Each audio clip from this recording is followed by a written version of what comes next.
मेरा सवाल ये है कि मैं एक मुस्लिम घराने में पैदा हुआ। मेरे माँ बाप जो है मुसलमान थे। मैं एक मासूम बच्चा, मुझे तो कुछ भी नहीं पता।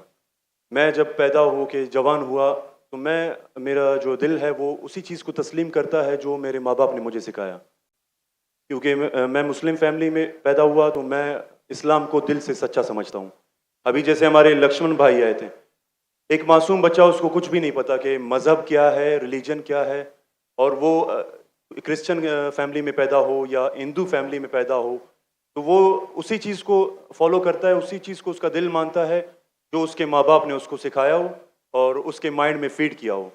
तो वो अगर बहुत ही अच्छा बंदा है, वो बहुत ही अच्छा बंदा है, वो लोगों की मदद भी करता है, ख्याल भी करता है, बहुत नाइस इंसान है। लेकिन अगर वो इस हालत में मर जाता है तो क्या वो जहन्नुम में जाएगा या जन्नत में जाएगा?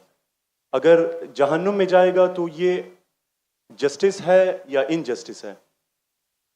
भाई साहब, आपने नाम क्या कहा आपका? अब्दुल अब्दुल बासित रिंद। अब्दुल बासित रिंद।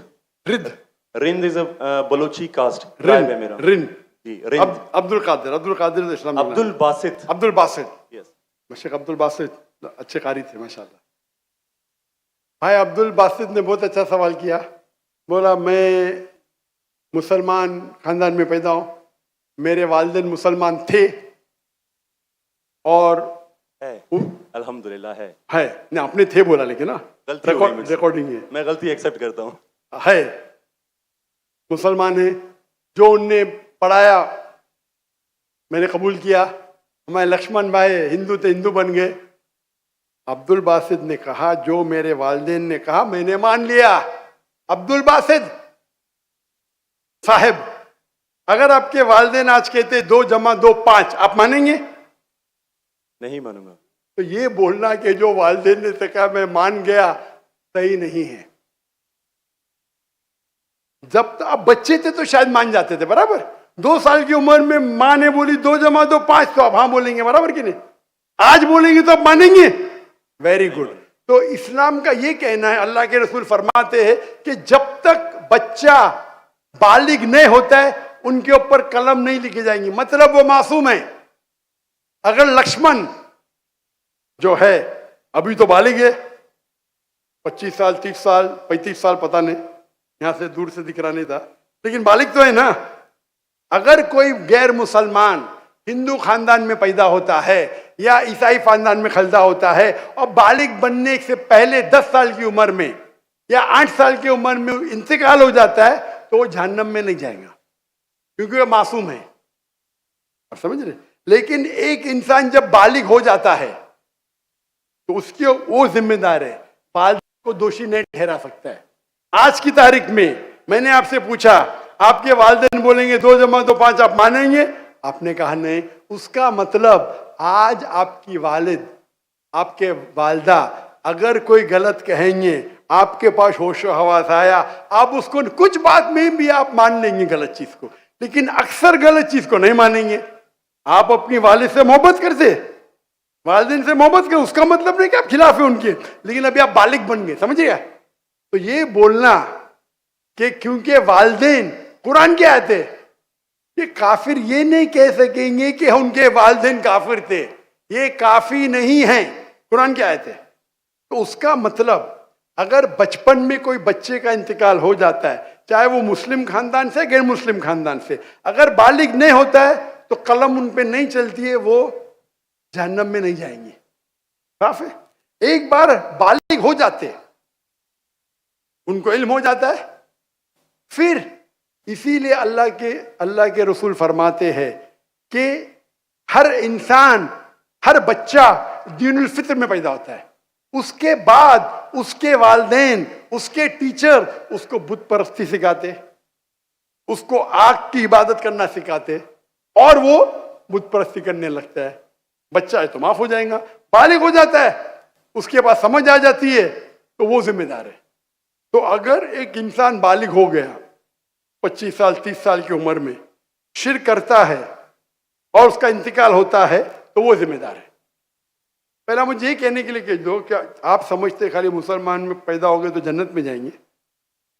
इस्लाम में जन्नत में जाने के लिए 4 चीज की जरूरत है। मैंने कह दिया, ईमान, अमल सालेहात ईमान, राइचियस डीड, वतवासौ बिल हक, हक की तरफ बुलाओ और सब्र की तरफ बुलाओ। 4 चीज की जरूरत है। आप बहुत अच्छे इंसान होंगे, नमाज पढ़ते होंगे 5 टाइम, हज के लिए गए होंगे, रोजा रखते होंगे, लेकिन अगर आप दावत नहीं करेंगे तो आमतौर पे आप जन्नत में जाएंगे नहीं।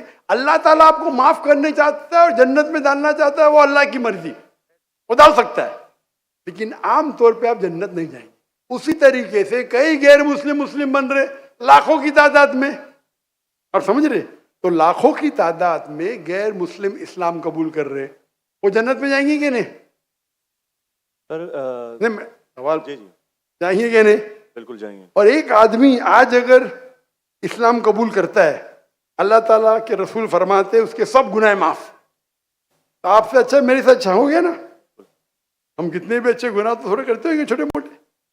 तो ये कहना तो ये अल्लाह सुब्हाना व ताला का हिकमा है, ला इकराह फिद्दीन, हमारे दीन में कोई जबरदस्ती नहीं। ये आप बोलेंगे नहीं लेकिन चांसेस है कि वो गैर मुस्लिम इसमें पैदा हुआ तो उसके इस्लाम करने के चांसेस कम है। बिल्कुल सही कम है। मुसलमान होने के बाद भी आज की हालत देख के लगता है कि हम जन्नत में जाएंगे। वो खातून क्या कह रही थी, क्या कह रही थी? क्या पीडोफिलिया करके जन्नत में जाएंगे? क्या लगता है आपको? सर वो तो हमारे इस्लामिक टीचिंग्स में नहीं है बिल्कुल।